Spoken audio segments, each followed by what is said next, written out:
Olá, sexto ano, tudo bem? Hoje vamos dar continuidade à aula da semana passada. Estamos no capítulo 6, falando sobre as formas e os agentes internos do relevo, né? Na introdução desse capítulo, na semana passada, nós entendemos o que é o relevo, né? Que seria o formato, né, da crosta terrestre, né? Quais são as formas, né? Os nomes que se dão às formas do relevo. Então nós aprendemos o que é um planalto, aprendemos a diferenciar o que é uma planície, né? E uma depressão. E como o homem se utiliza do relevo, né? Ele usa para agricultura, né? Ele usa para moradia, ele prefere as áreas planas, né? Em detrimento às áreas mais altas. Nós até conversamos por quê, né? Na videoaula, falamos aí com o pessoal, né? Seria complicado se todo mundo morasse na montanha, né? Ficar subindo e descendo montanha. Por isso o homem prefere áreas mais planas. E hoje nós vamos dar continuidade, né? Vamos falar hoje sobre o que e como se modifica o relevo, né? De que forma o relevo se modifica. Também vamos entender um pouquinho sobre tectonismo. Você sabe o que é tectonismo?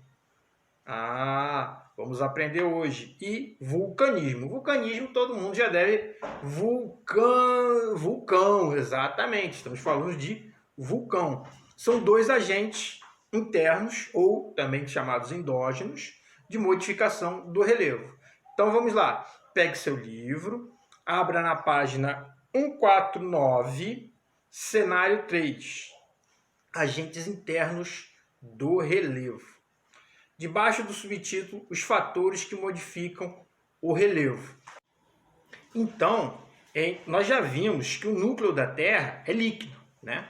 E um líquido, no caso lava, né? Um magma, vamos falar assim, magma incandescente que está ali, né? Se movimentando. Isso faz com que a camada mais superficial, as placas tectônicas, elas se movimentem. E isso é parte do tectonismo que causa a movimentação e também, por sua vez, a formação do relevo. As placas, quando elas se batem ou quando elas raspam uma na outra, né, vamos chamar assim, e também quando elas se afastam, é uma maneira que nós aprendemos de que o relevo ele se modifica. Essa introdução também fala sobre os agentes externos, que é o intemperismo, né, da chuva, mas aí, no momento a gente não vai se apegar muito a isso não, tá? Nós já falamos isso no capítulo anterior, então hoje a gente vai se concentrar nos agentes internos, que seria o tectonismo. Então, virando a página aqui, na página 150, né, explica sobre os movimentos das placas terrestres. E aí, justamente, nós temos aí o movimento convergente, né? Tem os desenhos aí na página 151, dê uma olhada, tá? Vai escutando o professor falando enquanto você observa aí. Você tem um movimento convergente, tá? Que é quando a placa se arrasta lateralmente. Tem um movimento, né, de afastamento, quando as placas se afastam uma da outra. E tem um movimento, tá, convergente, é quando eles batem umas nas outras. Tá? Uma placa bate em outra. E aí nós temos, normalmente, esse aqui é o mais conhecido, é esse movimento que causa terremotos, tá? Quando acontece na parte oceânica, causa maremotos, tá? Então esse é o movimento mais conhecido, tá? E aí você pode notar no desenho, na página, o que acontece quando as placas se chocam uma com a outra? Normalmente, a placa mais pesada, tá, ela desce, fazendo com que a placa mais leve suba. Tá me entendendo? Essa placa que sobe é o que nós vamos chamar de dobramentos modernos, ou seja, as tão famosas montanhas. Tá? Aqui na nossa região da América do Sul, né, nós temos aí as Cordilheiras dos Andes, onde você tem a placa de Nazca que ela acaba se chocando com a placa sul-americana e faz esse movimento, e a cadeia de montanha dos Andes, elas continuam ainda, até hoje, continuam crescendo. Na Ásia, nós temos esse mesmo movimento entre a placa indiana e a placa euroasiática, onde a placa indiana, por ser mais pesada, ela vai descendo, e a placa euroasiática vai subindo, formando a maior cadeia de montanhas do mundo, que é a cadeia do Himalaia. Seguindo adiante, né, falando aqui na página 152, justamente o que eu falei, nós chamamos aqui dobramentos, grandes desdobramentos, grandes dobramentos. Estou explicando aqui direitinho, montanhas, que eu já acabei de explicar, falar sobre os Andes e Himalaias. Chegamos aos abalos sísmicos, tá? Explicando justamente esse choque, né? Esse choque entre as placas que venham a ser os terríveis terremotos. E aí, dependendo de onde o terremoto acontece, né, a destruição é muito grande. Você imagina que um terremoto que acontece num lugar pouco habitado, ele não vai ter grandes consequências para as pessoas. Agora, um terremoto numa região, um país ou numa região muito habitada, as consequências serão terríveis. Teremos várias mortes, teremos a destruição, né, da cidade em si. Isso acontece, infelizmente, várias vezes. Muito fruto da falta de informação do ser humano, né?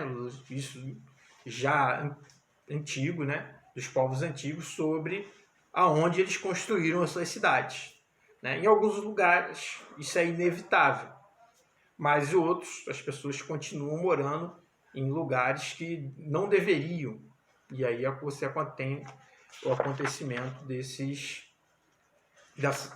terremotos que são inevitáveis do ponto de vista geológico. Falando sobre tsunamis, já expliquei aqui, quando você tem um choque de placas no meio do oceano, acaba causando uma grande onda, que acaba acertando o litoral e vem a inundar boa parte do território da placa continental. Página 156, né? E aí nós falamos como que se mede um terremoto, né? E aí vem explicando um pouquinho sobre a escala Richter. A escala Richter, ela é um mecanismo usado para medir a força de um terremoto. E também tem aqui o exemplo da chamada escala Mercalli, né? Que aí vocês vão ver aí na página 157, existe uma comparação. Enquanto a escala Richter, ela vai de 1 a 10, né? A escala de Mercalli, ela vai de 1 a 12, mas em algarismos romanos, né? E aí há uma similaridade entre elas. Esse quadrinho aqui da página 157 está auxiliando vocês a fazerem uma comparação, tá bom? E chegamos à página 159 falando sobre o vulcanismo, né? O que vem a ser o vulcanismo? Nós falamos aqui que as atividades geológicas que estão acontecendo no centro da Terra fazem com que as placas se movimentem. Mas em alguns lugares, né, no meio da placa, de algumas placas, nós temos já uma situação onde a crosta é muito fina. Então, a lava, a pressão interna da Terra faz com que parte daquele magma saia. E aí, com o tempo, você vai formando um chamado edifício vulcânico, né? Todo mundo está acostumado a ver aquele vulcão gigante, né, nos desenhos ou filmes, e você tem aquela cratera. Aquilo ali já, em algum momento, deveria ser um plano, ele explodiu, e conforme o magma foi descendo, você vai construindo o chamado edifício vulcânico. Então esse magma sobe, ele escorre, né, pelas laterais do vulcão e solidifica.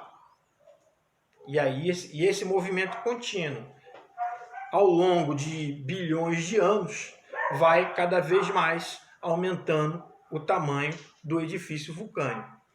E aí nós temos algumas coisas para entender, né, de como funciona um vulcão.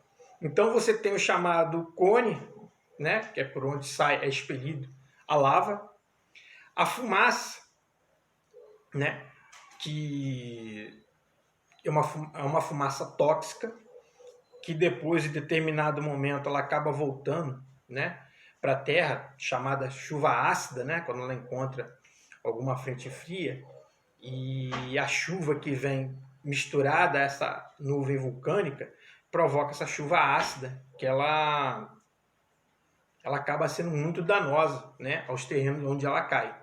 É cheia de materiais tóxicos que vêm do interior da Terra. Nós temos também os chamados materiais piroclásticos, que seriam as pedras, né? Tudo que é lançado, fora o magma, tudo que é lançado para fora do vulcão no momento da erupção. E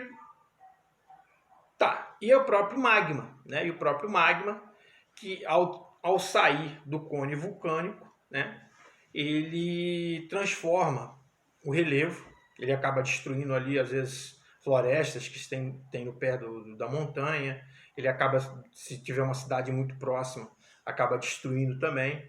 E aí até o livro fala aqui, no último subtítulo, né, Vulcanismo e a Sociedade, conta a história, né, de cidades no passado que foram destruídas através do vulcanismo. Mas ele também fala que esse vulcanismo ele já é utilizado, né, de maneira controlada pelo ser humano, até mesmo produção, por exemplo, de energia chamada energia geotérmica, onde na Islândia eles utilizam esse calor de algumas fendas para produzir energia elétrica para abastecer as cidades. E assim nós encerramos hoje esse capítulo. Lembrando que eu estou aqui do outro lado aqui do telefone, aguardando a sua mensagem, pedindo alguma explicação, e faça esse exercício.